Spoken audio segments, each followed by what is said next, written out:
Será mesmo que o livro é sempre melhor do que o filme?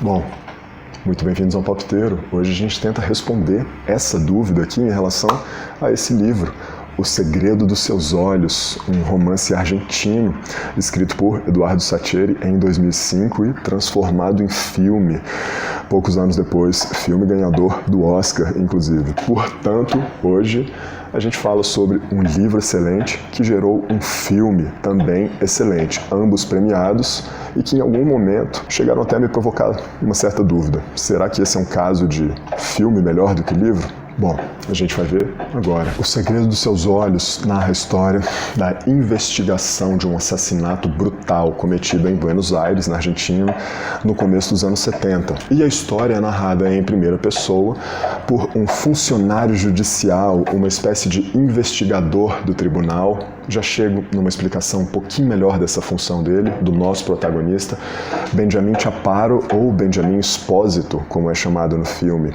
que se vê muito envolvido emocionalmente e mais tarde de formas até mais perigosas na trama que envolve o desvelo dessa morte terrível. O protagonista, como é comum nas histórias policiais, acaba se afeiçoando muito ao viúvo, talvez a segunda maior vítima dessa violência brutal. Ricardo Morales perdeu sua esposa, Liliana Colotto, muito jovem, poucos anos depois de terem se casado. O envolvimento emocional do investigador é claro e é descrito por uma atmosfera de extrema melancolia e passividade que envolve a figura do viúvo. Ricardo Morales é um pouco mais jovem do que o investigador e sempre é descrito como um menino perdido. As palavras usadas nas interações entre eles sempre envolvem gestos suaves, me seguiu docilmente e desamparado.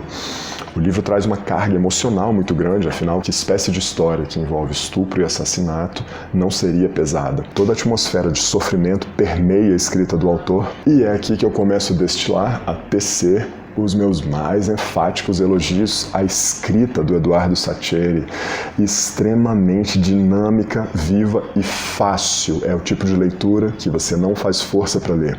O livro é curto, tem pouco mais de 200 páginas, e mesmo assim o leitor não quer largar.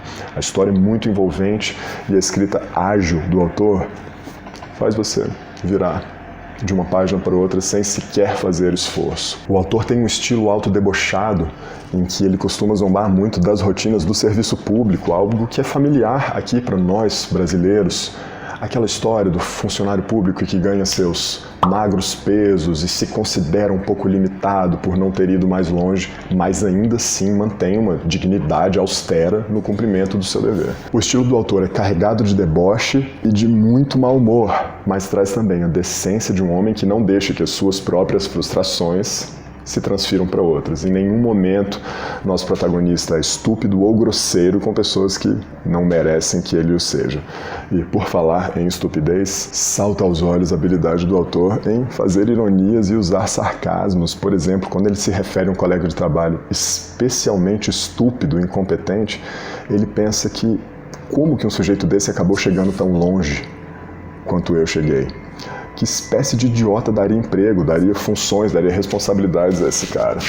Então ele se lembra de que o sujeito não era particularmente inteligente, mas sua esposa também não era particularmente bonita, nem particularmente inteligente, mas era particularmente filha de um coronel de infantaria, algo que ajudou muito na ascensão quase meteórica desse colega estúpido. Esse é o tipo de gracinha, esse é o tipo de ironia que o nosso autor destila ao longo do texto. Mérito também da tradutora, isso tem que ficar claro. A revisão impecável e a qualidade do texto desse livro também são elogios que eu divido com a equipe de revisão, com a tradutora, Joana Angélica Dávila Mello, que fez um trabalho excelente. Ainda sobre o colega estúpido, em um determinado momento, nosso protagonista diz: a idiotice daquele sujeito era tão abismal que eu jamais seria capaz de compreendê-la em toda a sua magnitude. Pois é, o cara é bom. O estilo raivoso e, por vezes, malicioso da escrita prende o leitor. E, além dessa ironia, vem também a carga emocional, a carga de sofrimento do viúvo e das memórias que acabam o torturando. Em um determinado momento, ele acaba soltando essa pérola aqui, ó. Um homem que é capaz de mudar o seu modo de ser por amor a uma mulher merece ser correspondido. E Ricardo Morales, o nosso viúvo, que jamais se considerou digno de uma mulher tão perfeita, é descrito como um homem tão triste que em alguns momentos chega a incomodar. É difícil para o leitor não se afeiçoar a ele e não absorver parte daquela carga de sofrimento. Bom, e quanto ao estilo, sou obrigado a dizer, em alguns momentos, cheguei a lembrar de Machado de Assis.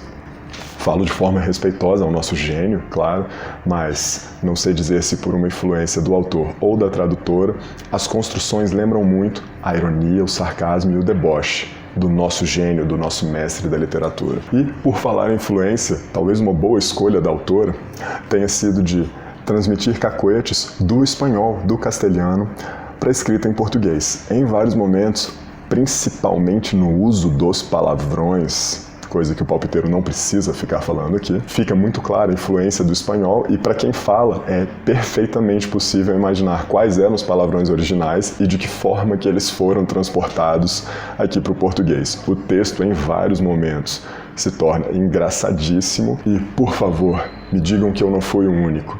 Em uma determinada passagem, um fiscal de trem, passando em meio à multidão, diz: bilhetes fáceis e permanentes.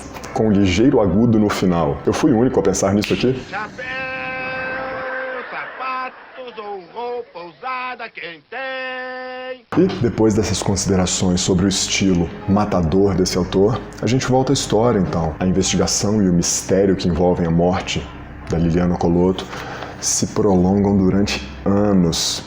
E é aí que eu volto a falar do filme. O filme faz uma boa caracterização, uma boa transição do presente para o passado dos autores. O livro, assim como o filme, é narrado tanto no presente quanto no passado e acho que o trabalho cinematográfico foi competente nesse sentido. Mas a minha principal reclamação do filme seria o fato de ele não captar as reflexões do protagonista, que são para mim a melhor parte do livro, como por exemplo a parte em que o momento em que ele perde a paciência com um amigo que chegou bêbado para uma entrevista muito importante e ele pergunta com uma entonação quase homicida por que ele teria feito aquilo. Esses golpes de estilo do autor que acabam se perdendo em meio à narrativa, que acabam se perdendo quando transpostos para a tela. Mas esse filme não ganhou nenhum Oscar à toa e é justamente pela captação da atmosfera que eu digo que esse é um filme excelente, quase à altura do livro.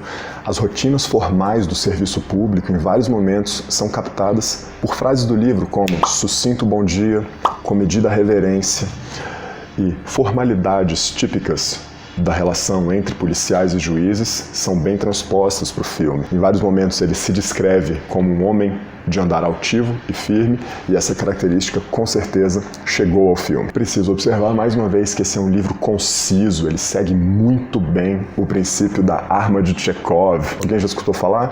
Basicamente uma regra literária de estilo ditada pelo mestre Anton Chekhov, que dizia que se uma espingarda aparece no começo do capítulo, até o fim do capítulo ela precisa ser disparada. O que ele quer dizer com isso? Que nenhuma informação deve ser dada de graça ao leitor. Toda informação mencionada deve ter alguma valia. E o livro segue essa regra à risca.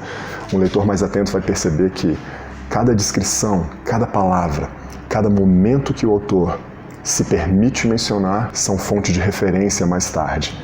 Por ser um livro tão curto, nada nele vem à toa. E essa é uma das melhores características desse livro fantástico. E, para quem esperou que eu fosse dizer que o filme é melhor do que o livro, talvez não. O livro, para mim, ainda é uma obra muito mais completa, uma experiência mais elaborada, mais complexa e, eu diria, mais impactante. Quem se emocionar com o filme provavelmente não vai segurar as lágrimas com o livro. Uma história de amor belíssima, tanto do viúvo pela sua esposa perdida, quanto do protagonista com a sua colega de trabalho e depois futura chefe, são bem mais envolventes no livro. Talvez, em favor do filme, eu acabe dizendo que o final foi um pouco mais impactante.